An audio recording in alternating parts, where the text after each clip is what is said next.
be abided by, and there was less natural feelings of empowerment to be able to change an immediate social situation for the better. The INFJ is actually the more likely of the two types to distance themselves from a social situation. You see, rather than actually fleeing the room in panicky fashion, the flight response of the INFJ's extroverted feeling is simply into introverted thinking, detachment. The retreat is more into panicky fashion. The flight response of the INFJ's extroverted feeling is simply into introverted thinking, detachment. The retreat is more into themselves than it is actually externally into a different place. Faced with social disharmony, the INFJ is simply into introverted thinking, detachment. The retreat is more into themselves than it is actually externally into a different place. Faced with social disharmony, the INFJ's natural inclination is to remove themselves from the situation to some extent, retreating into introverted thinking, introverted intuition, in order to run diagnostics towards solving the underlying issue of the situation, and henceforth proposing a solution in a mild-mannered, FE divergent fashion. Obviously, in order to run diagnostics towards solving the underlying issue of the situation, and henceforth proposing a solution in a mild-mannered, FE divergent fashion. Obviously, there is remarkable strength to both of these approaches, and both types do value equally the immediate social remedy and the NITI diagnostics procedure towards a more long-term solution. But for the convergent FE user, extroverted feeling is taking more direct responsibility for, whereas the divergent extroverted feeler is more likely to retreat into introverted thinking and solve the situation in a less direct fashion. The ENFJ does tend to have an easier time taking direct responsibility for another person's emotions, and thus the simple act of cheering someone up may come easier for this type. And now let us apply these very same attitudes to introverted intuition and introverted thinking for these types. The INFJ does tend to have an easier time forming their own unique slant on a situation, but may have a harder time effectively communicating the results of their formulation. And this is because the INFJ is much more naturally convergent in the realm of NITI, and therefore much more effectively creating into this area than observing it. You see, observing introverted thinking, introverted intuition is actually necessary in order to effectively communicate it with convergent extroverted feeling. The ENFJ, however, may not so easily improvise an NITI insight on the spot, but would yet have an easier time consulting existing models and theories within their own headspace on how to deal with various different situations. And in this way, the ENFJ can even be more systematic than the INFJ, because divergent introverted thinking is much more effectively observed and abided by, and thus any kind of internal system and framework would be more easily abided by.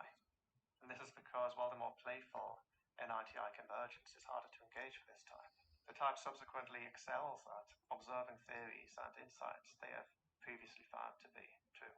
So the ENFJ may be a little bit less naturally outside the box than the lens-dominant INFJ, but owing to the much more actionable theory emphasis of this type, they are more likely to already have easily observable theories and models inside their own head when going into any kind of situation. And because their internal world is so much less of a natural primordial ooze, different theories and models can be much more easily separated for this type. And thus you can think of the TI and I divergence of the ENFJ as a kind of abstract toolbox to be able to bring out as different situations present themselves. You see, convergent NITI is a naturally fluid space where reality is being constantly deconstructed and reconstructed. It is a much more chaotic world of constant change, only really held in place by the universal theories of everything that the INFJ constructs in order to keep their internal world together. And honestly, this kind of world can feel a little bit too unsettling for the ENFJ, a type that tends to naturally crave a level of security and certainty in their lives. And honestly, this kind of world can feel a little bit too unsettling for the ENFJ, a type that tends to naturally crave a level of security and certainty in their lives. And this need for certainty does tend to stem from the introverted intuitive authority function, which we'll be getting into later. But on the flip side of this, being an introvert, the INFJ, for the relative fluidity of their internal world, does tend to desire a level of predictability in their external world. And therefore the INFJ does tend to be the more naturally routine-based and less exploratory for the relative fluidity of their internal world. Does tend to desire a level of predictability in their external world. And therefore the INFJ does tend to be the more naturally routine-based and less exploratory of the two types. And the ENFJ, with their more convergent extroverted sensing, tends to counterbalance their need for internal certainty with a greater willingness to explore and embrace new external experiences. So you can think of the INFJ as more conceptually exploratory, and the ENFJ, depending on a subtype, more experientially exploratory. You can see the INFJ is more experientially consistent, and the ENFJ is more logically consistent. And now let us compare, and the ENFJ, depending on a subtype, more experientially exploratory. You can see the INFJ is more experientially consistent, and the ENFJ is more logically consistent. And now let us compare the different ways functions are positioned in each of these types' cognitive maps. First, let us look to the dominant axes. The INFJ is an NI dominant, which tends to be a very naturally expansive and attitudinally dynamic position.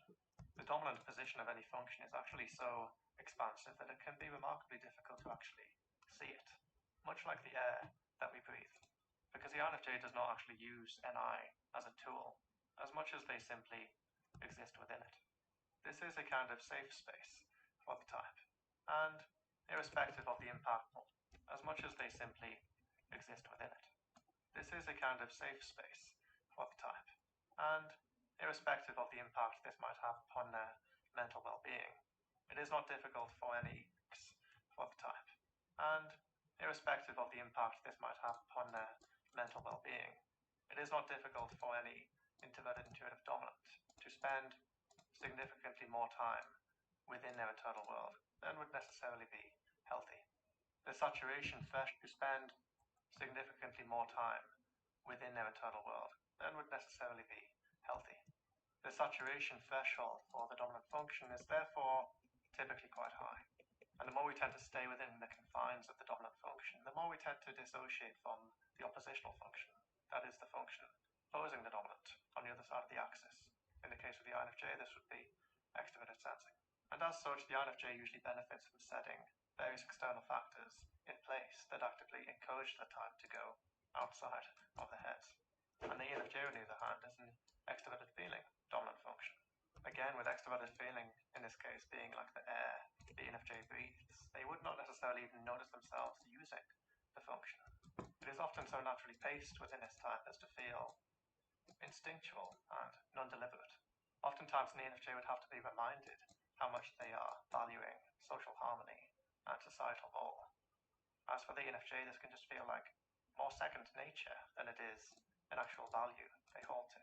And because extroverted feeling for this type is so easily paced, outside of situations that require a more hyperconvergent use of this function, where extroverted feeling becomes extremely actionable, the type tends to go a significantly longer period of time in the company of others than the INFJ does without feeling too drained.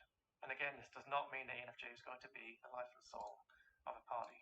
Indeed, both the ENFJ and the ESFJ tend to pace themselves so well with extroverted feeling that they can just appear, for as long as everything is going according to plan, remarkably calm. Indeed, both the ENFJ and the ESFJ tend to pace themselves so well with extroverted feeling that they can just appear, for as long as everything is going according to plan, remarkably calm, chill, easygoing. Indeed, the company of loved ones is often more of a safe space for the ENFJ than within their own heads. And the ENFJ does tend to be much more naturally aware than the INFJ of the deleterious impact staying within their own heads for too long can have upon them. Indeed, many ENFJ does tend to be much more naturally aware than the INFJ of the deleterious impact staying within their own heads for too long can have upon them. Indeed, many ENFJs would find their introverted thinking a more unsettling environment that they would much more rather observe than actively touch. And this can be to the extent of being master orators and experts within their field, but at the expense of more intentional theorizing within their own headspace. The default ENFJ would much rather internalize pre-existing theories, philosophies, and models, and put their efforts into properly understanding these structures and subsequently applying them.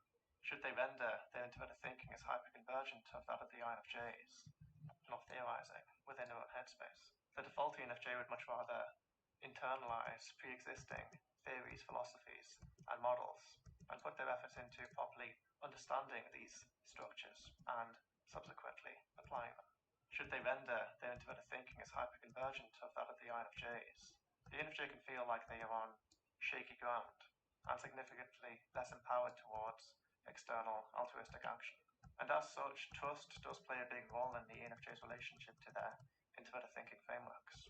The more vetted and reliable a theory, the more confident the ENFJ is in applying it. Now let us look to the auxiliary axes of these types.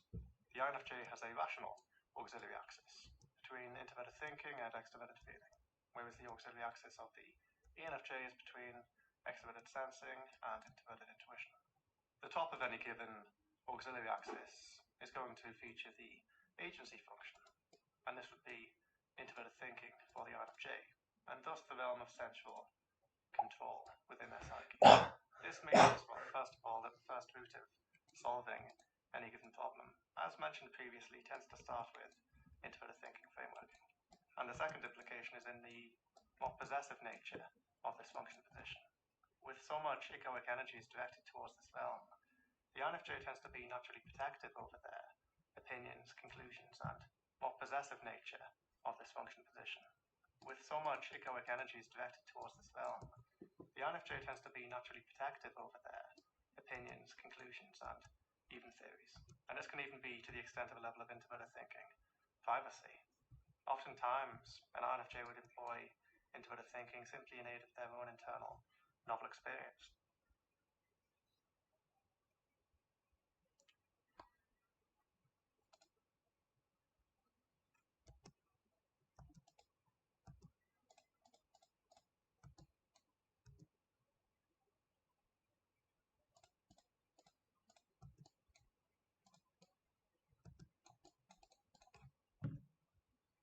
And there'll be less natural impetus towards sharing the product of this experience with other people.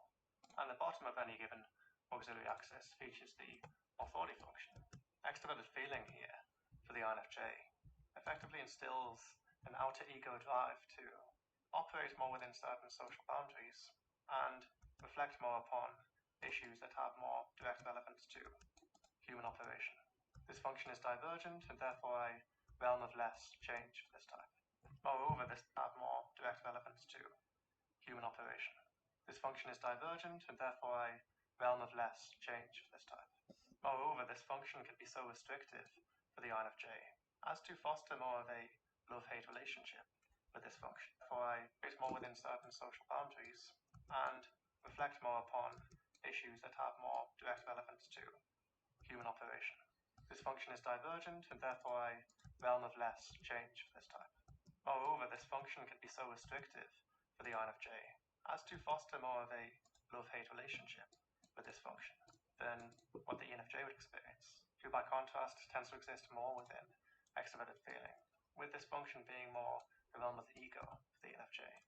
As such, the ENFJ, by contrast to the INFJ, has a more natural drive to embrace extroverted feeling, this function, than what the ENFJ would experience, who by contrast tends to exist more within extroverted feeling, with this function being more the realm of the ego for the ENFJ.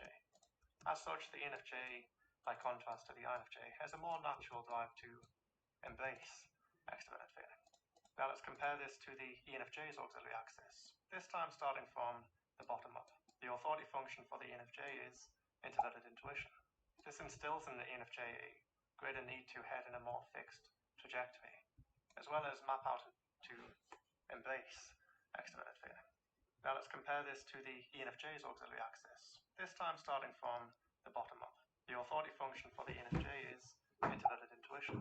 This instills in the ENFJ a greater need to head in a more fixed trajectory, as well as map out important decisions to be made on the road ahead. There is a greater drive for this type to have the future more set in stone, with introverted intuition serving as an important source of security for the type, as well as giving the ENFJ a set of natural parameters to operate within.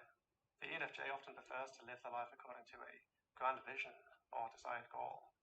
And as with all extroverted types, the authority function here serves as a kind of internal bedrock on which external exploration can commence. And this leads neatly to the type's agency function, in this case, extroverted sensing. For the ENFJ, the fun happens not in mapping out the future, but within the moment itself, which is a point of significant disparity between each of these types.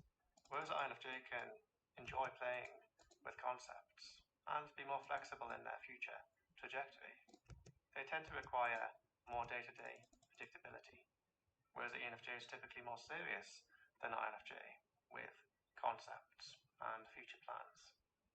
They typically have a greater ease at seizing the day and the magic it holds.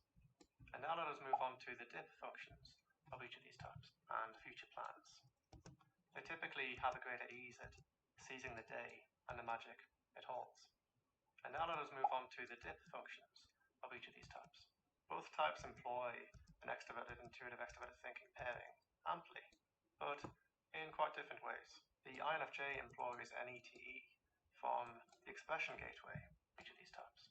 Both types employ an extroverted, intuitive, extroverted thinking pairing amply, but in quite different ways. The INFJ employs NETE from the expression gateway, essentially introverted intuition, introverted thinking dipping into this pairing, and can thus be the more naturally playful with concepts and even methods of the two.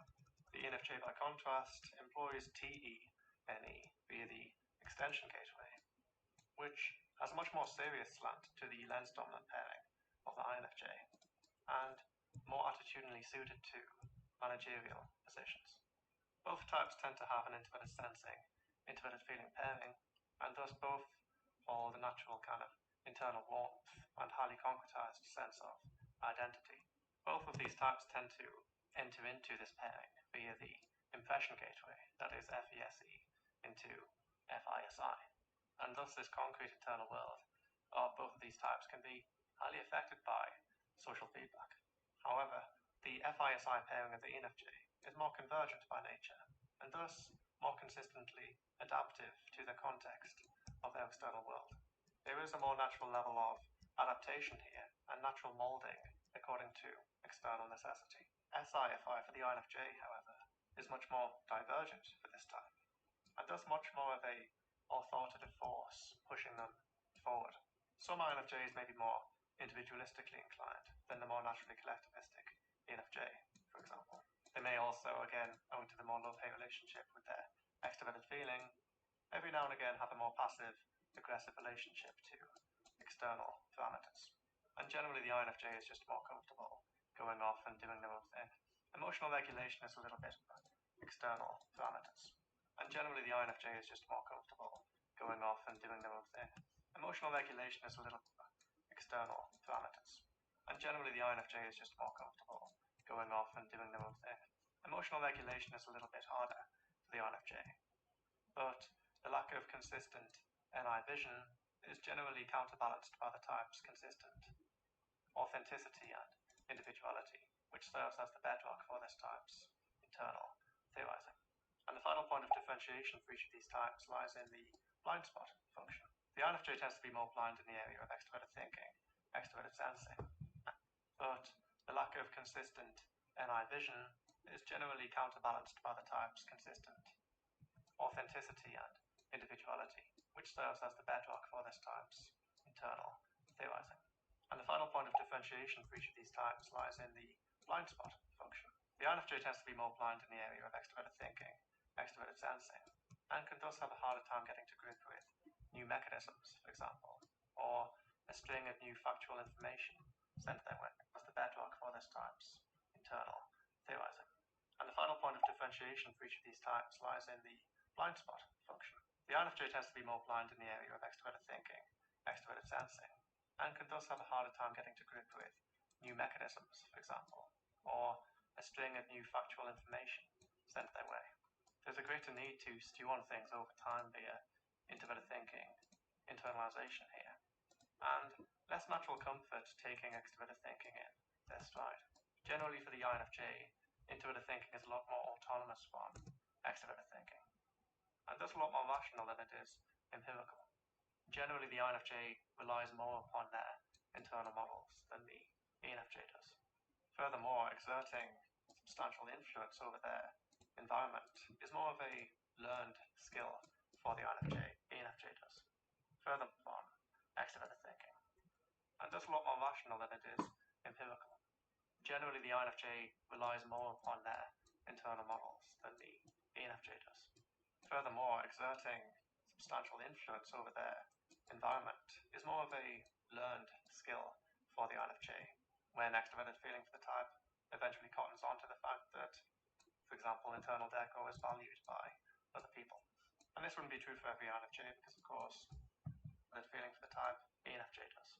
Furthermore, exerting substantial influence over their environment is more of a learned skill for the INFJ, when extroverted feeling for the type eventually cottons on to the fact that, for example, internal decor is valued by other people. And this wouldn't be true for every INFJ because, of course, decor that feeling for the type eventually ENFJ does. Furthermore, exerting substantial influence over their environment is more of a learned skill for the INFJ, when extroverted feeling for the type eventually cottons on to the fact that, for example, internal decor is valued by other people. And this wouldn't be true for every INFJ because, of course, decor is still a form of artistic expression. But it does stand as one example of extroverted feeling as an authority function, driving a type to take responsibility over the TE order of their external world. And the ENFJ, by contrast, more naturally takes a degree of ownership over their external environment. They tend to have a more empirical slant, and while this isn't exactly much of a strength for either of these types, the ENFJ typically has an easier time accommodating new mechanisms. The exception here being where their actual blind spot comes into play, because the ENFJ is significantly more blind than the INFJ in the realm of introverted sensing, introverted thinking, and thus rote memorization and more precise use of internal frameworking can be more of a difficulty for this type. And what's more, general recall can also suffer a bit more for the ENFJ than the INFJ. And some ENFJ can be more of a than the INFJ in the realm of introverted sensing, introverted thinking, and thus rote memorization and more precise use of internal frameworking can be more of a difficulty for this type. And what's more, general recall can also suffer a bit more for the rote memorization and more precise use of internal frameworking can be more of a difficulty than the INFJ in the realm of introverted sensing, introverted thinking, and thus rote memorization and more precise use of internal frameworking can be more of a difficulty for this type than the INFJ in the realm of introverted sensing, introverted thinking, and thus rote memorization and more precise use of internal frameworking can be more of a difficulty for this type. And what's more, general recall can also suffer a bit more for the ENFJ than the INFJ, and can be more of a difficulty than the INFJ in the realm of introverted sensing, introverted thinking, and thus rote memorization and more precise use of internal frameworking can be more of a difficulty for this type. And what's more, general recall can also suffer a bit more for the ENFJ than the INFJ. And some ENFJs may even find themselves repeating the same mistakes more than an INFJ necessarily would. And this is not at all for lack of reflection, you understand, but more owing to the natural forward momentum of the SE agency function. Generally, the INFJ has an easier time dipping into their SITI than the ENFJ does, with the latter type typically relying more upon holistic principles, philosophy, and various meta-theories in order to guide their logical agenda. Right, so that concludes the video. I hope it's been informative, and if you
in WoW.